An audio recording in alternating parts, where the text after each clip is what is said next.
இன்றே டவுன்லோட் செய்து உங்கள் ஃபேவரட் ஷோக்களை என்ஜாய் பண்ணுங்க. இந்திராணி தான் உனக்கும் ரித்திகாவுக்கும் இந்த புடவைய கட்டிட்டு வர சொல்லி கொடுத்து விட்டா. சரிங்க அத்தை.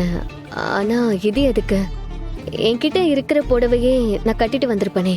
எதுக்கா? ஓ, நீ கிச்சன்ல அப்போ வேலையா இருந்தல்ல, அதான் உனக்கு தெரியல. பூஜையில கலந்துக்கிற பொண்ணுங்க சிகப்பு கலர் புடவைய கட்டிட்டு வரணும்னு சொல்லி ஐயர் தான் சொன்னாரு. அதனாலதான் இந்திராணி உனக்கும் ரித்திகாவுக்கும் இந்த புடவைய கொடுத்து விட்டுருக்கா. அப்போ ரித்திகாவும் கபிலனும் பேசினதை நினைச்சு நீங்க 2 பேரும் தப்பா எடுத்துக்காதீங்க.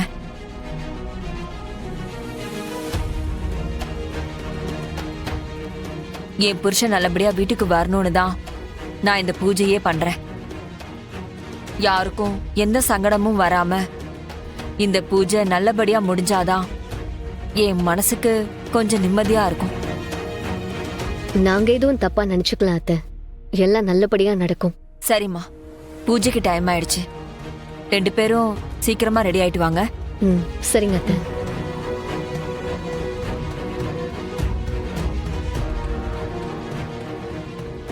இவங்க எதுக்கு இப்படி பேசிட்டு போறாங்க? ஒருவேளை பூஜையில ஏதாவது பிரச்சனை பண்றதுக்கு பிளான் பண்ணிருப்பாங்களோ?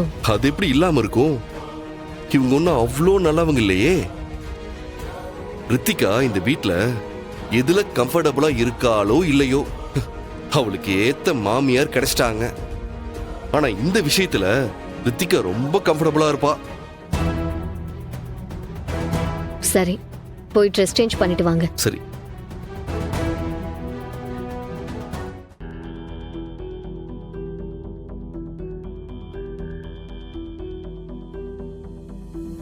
அம்மா, அவ ரெடி ஆயிட்டான்னா கொஞ்சம் சீக்கிரம் வர சொல்லுங்க.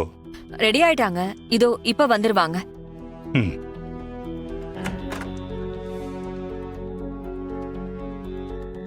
இதோ ரித்திகா வந்தாச்சு. இவா வந்துட்டா, இன்னும் அந்த 2 பேரும் வரலையே. ரெடி ஆயிட்டு இருப்பாங்க, இப்ப வந்துருவாங்க.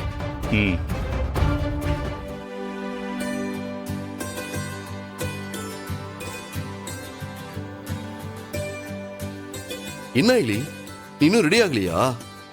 சரி, நான் முன்னாடி போறேன், நீ சாரி மாத்திட்டு வந்துரு. ஒரு நிமிஷம். என்ன?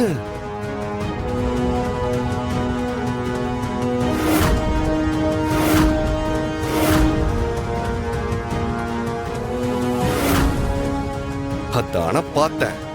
திடீர்னு நல்லவங்க மாதிரி பேசி இந்த புடவை கொடுத்துட்டு போகும்போதே நினைச்சேன் இப்படி ஏதாச்சும் ஒண்ணு பண்ணிருப்பாங்கன்னு. அதே மாதிரி பண்ணிட்டாங்க. சரி, அதை விடுங்க. இப்போ பூஜைக்கு நான் எப்படி வருவேன்? என்கிட்ட சிகப்பு புடவை வர கிடையாதே. எதுக்கு இந்த விஷயத்தை விட சொல்ற நீ? ஒரு நல்ல விஷயத்துக்காக பூஜை நடக்க போகுது, அதுல எதுக்கு தேவையில்லாம பிரச்சனை பண்ணிக்கிட்டு? எனக்கு தெரிஞ்சு இத கண்டிப்பா ரித்திகா தான் பண்ணி புடவையை அவங்க கிட்ட கொடுத்து விட்டு இருக்கணும். எனக்கும் அப்படிதான் தோணுது. ஆனா அவ ஏற்கனவே நிறைய தப்பு பண்ணி அன்னைக்கிட்ட வாங்கி கட்டிட்டு இருக்கா. இப்போ இந்த நேரத்துல இத வர போய் சொல்லி எதுக்கு தேவையில்லாத பிரச்சனை?